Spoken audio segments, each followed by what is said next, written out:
दिल्ली की मुख्यमंत्री रेखा गुप्ता ने नए आजादपुर बस टर्मिनल का उद्घाटन किया। साथ ही 40 नई इलेक्ट्रिक बसों को हरी झंडी दिखाकर रवाना किया। इस दौरान सीएम रेखा गुप्ता ने पुरानी सरकारों पर हमला बोलते हुए कहा कि पुरानी सरकार के कार्यकाल में योजनाएं अटकी, भटकी और लटकी रहती थीं। हालांकि बीजेपी सरकार ने 8 महीने के कार्यकाल में दिल्ली को विकास की कई नई परियोजनाओं की सौगात दी। इस कार्यक्रम में सीएम रेखा के साथ ही दिल्ली के परिवहन मंत्री पंकज कुमार सिंह मौजूद थे। सीएम रेखा गुप्ता ने कहा कि इस 8 महीने के कार्यकाल में दिल्ली की सड़कों पर 1400 नई इलेक्ट्रिक बसें लगाई गई हैं, लेकिन पुरानी सरकार ने अपने 11 साल के कार्यकाल में कुल 2000 बसें दिल्ली के बेड़े में शामिल किया था। सीएम ने कहा कि हम अपनी योजनाओं का विज्ञापन नहीं करते, हम 13 तुझको अर्पण कहकर के योजनाओं की शुरुआत कर देते हैं और वह जनता को सौंप देते हैं।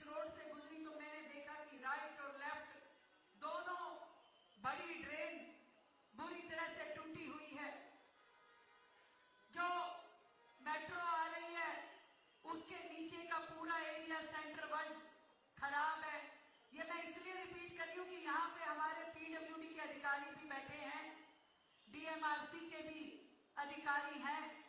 आप सबको मैं बता रही हूँ, ये जो काम मैं बोल रही हूँ, इन सभी कामों पे आप प्रोजेक्ट रिपोर्ट बना करके मुझे लाएंगे और इन कामों को हमने इसी साल के अंदर इसकी प्रक्रियाओं को शुरू करना है। यह आजादपुर का चौक जो वर्षों से टूटा पड़ा था, बुरा हाल था, इसको ठीक करना है। ये जितना एरिया है इसे साफ सुथरा करके यहाँ की जनता को एक सुकून की सांस देनी है।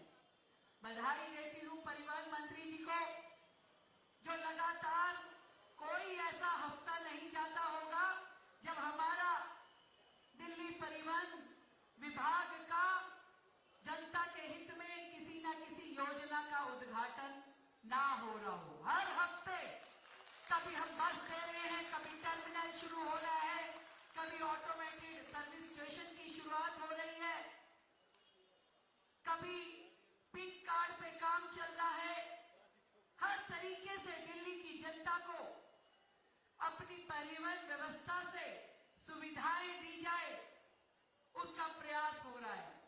वर्षों से जो इंटरस्टेट बसेस थी बंद पड़ी थी, इस सरकार ने आने के बाद वर्षों से बंद पड़ी हुई उन सुविधाओं को एक एक करके करना शुरू किया है।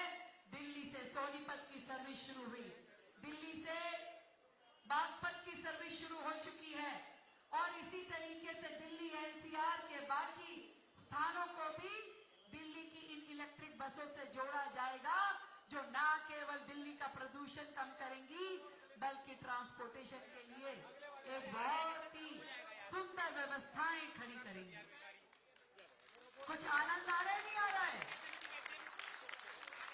दिल्ली में कुछ बदलाव दिख रहा है, नहीं दिख रहा है? दिख रहा है और दिखना शुरू होगा। एक बड़ा बदलाव और दिखेगा जब वर्षों से हजारों करोड़ के नुकसान में डूबी ये डीटीसी को आप लोग धीरे धीरे अपने पैरों पे खड़े होता देखेंगे। धीरे धीरे पिछली सरकारों ने तो